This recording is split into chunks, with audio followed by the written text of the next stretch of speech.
emotionally believed it never would. I'd like to say a few words about my dad, and it's a subject we talked about, my father and I, in detail a while ago.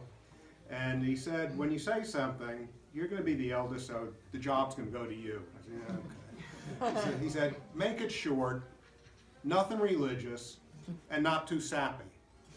And I said, do you want me to tell the truth? And he said, hell no, don't tell the truth. He said, the thing was, this conversation was 30 years ago. I said, Dad, you have a while, get some memories under your belt, and we'll talk about it another time.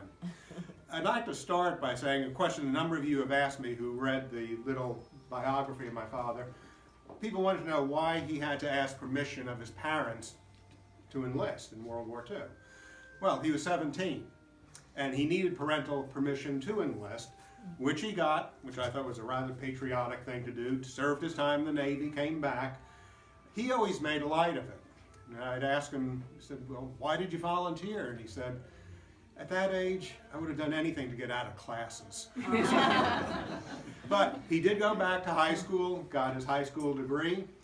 He put himself through drafting classes, rekindled his relationship with Dorothy Caggiano, who became his wife. And then he landed a spectacular $47 a month job with Esso. A week. Oh, a week. Okay. I underestimated his earning powers. In short order, he moved out to Long Island, which at that time was the countryside. Most of the lots were vacant, wooded. There was a state park down the street. It's like we moved out into the middle of nowhere. And as we moved out there, the street filled up. More children came to the house, and my father decided he was going to expand the house by himself. He actually learned some carpentry to build rooms upstairs, wire them, plumbing, the whole deal. But as it turned out, there were not going to be too many opportunities for Dad in New York. And so the opportunity opened up in Texas.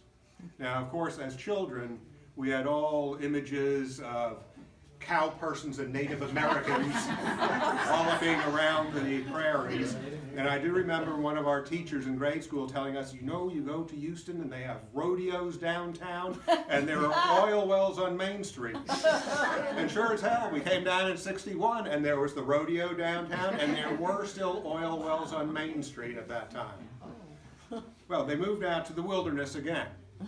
On the right side of Yarwell Street, it was built up.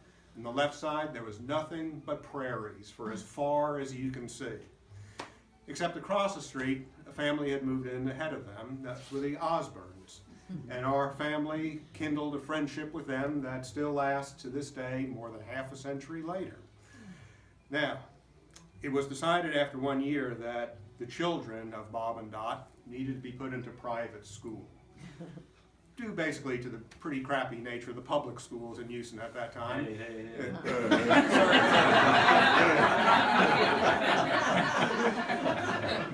And so Dad continued his job. Mom started working for St. Thomas More, and there the two of them kindled friendships that also still last to this day. And with the Osborns, they eventually decided to build together a beach house down in Freeport, which all the children took advantage of whenever they could go down with them or whenever we could sneak down without them. Now, something else happened with the Osborns as well, and that was in Christmas time of 1972. Somebody had the brilliant idea of, let's go to Mexico for Christmas. And then the brilliant idea expanded, hey, let's ask the Osborns if they want to go to Mexico for Christmas. And then it was all the friends of all the children of the Neidinger Osborns. We can't get a good count. It's either 17, 18, or 19 people. Got in a caravan, went down to Nuevo Laredo, boarded a train, a Mexican train that we affectionately called the Vomit Comet, took it on to Mexico City, where we had to change trains due to a train wreck. We had a marvelous time. We came back to Texas, and Dad chalked this up as one of those vacations that when you look back on it, we're going to laugh. Well, yeah, we did laugh after a substantial length of time. But in the early 80s, it was proposed to Dad to go to Europe with the Osborns.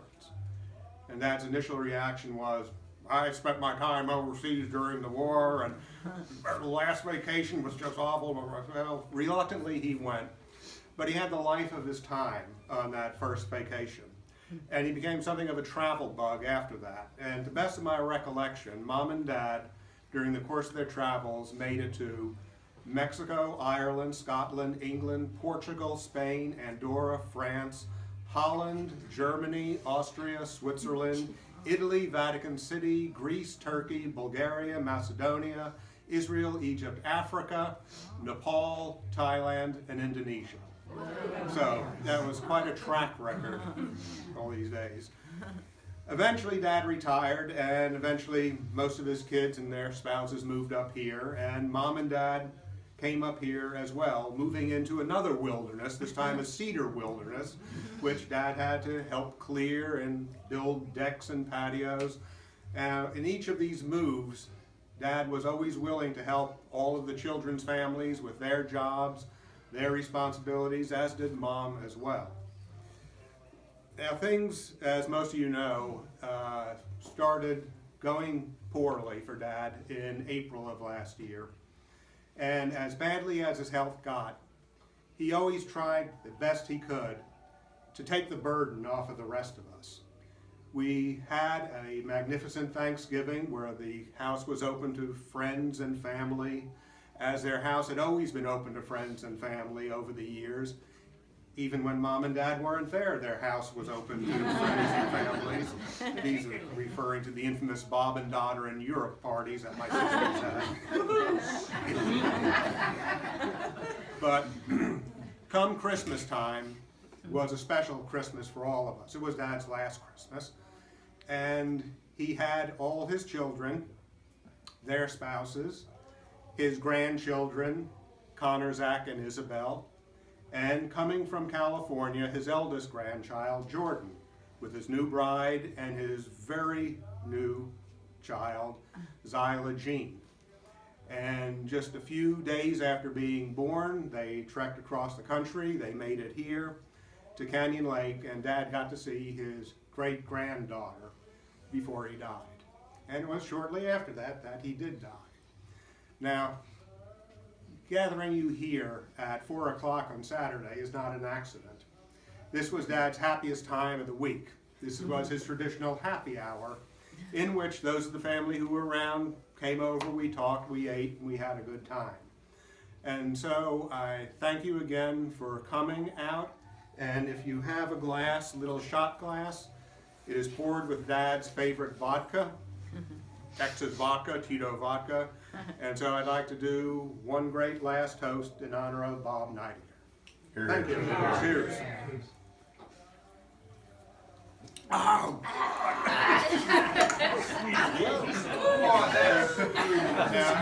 I know a lot of you. I know a lot of you have stories about that, memories, and if you would like to share them with one another, please feel free to do so.